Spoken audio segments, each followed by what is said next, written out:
Hello everyone, c'est avec un grand plaisir de vous rencontrer aujourd'hui encore une fois pour vous montrer comment on peut introduire plus qu'une seule personne dans la langue anglaise. Donc, nous allons passer dans la première phase, c'est comment on peut donner le nom de plusieurs personnes en anglais. Donc, l'essentiel, c'est comment une personne peut t'adresser pour te demander le nom de plusieurs personnes en anglais. Donc, voilà la question. La question c'est Who are they?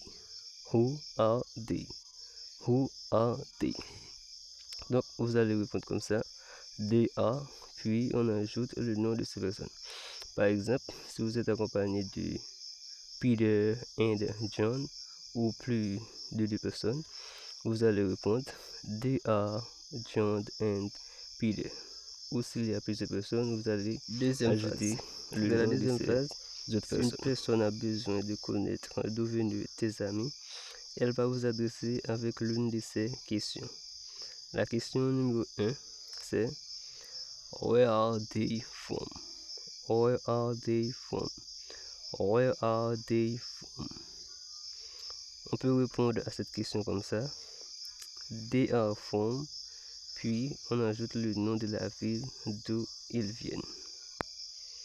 La question numéro 2, c'est Where were they born? Where were they born?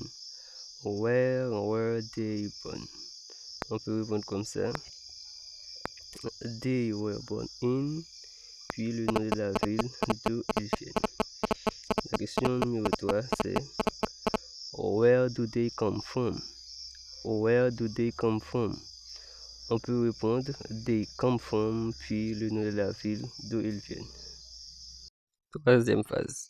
Dans la troisième phase, si elle a besoin de connaître d'où habitent tes amis, elle peut t'adresser à l'aide de cette question. La question c'est Where do they live? Where do they live? Where do they live? On peut lui répondre de cette manière. They live in, puis le nom de la ville d'où il habite. They live in, puis le nom de la ville d'où il habite. They live in, puis le nom de la ville d'où il habite.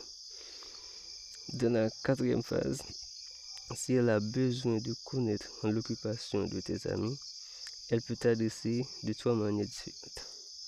Numéro 1, elle peut vous dire What are their job? What are their job? What are their job? Numéro 2, What are their occupation? What are their occupation? What are their occupation? Numéro 3, What do they do for a living? What do they do for a living? What do they do for a living?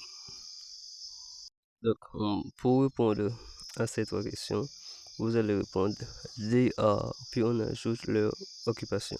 Par exemple, si tous vos amis sont des docteurs, vous allez répondre They are doctors. They are doctors. They are doctors. Cinquième phase. Dans la cinquième phase, si elle a besoin de connaître l'âge de tes amis, elle peut t'adresser à l'aide de ces deux questions.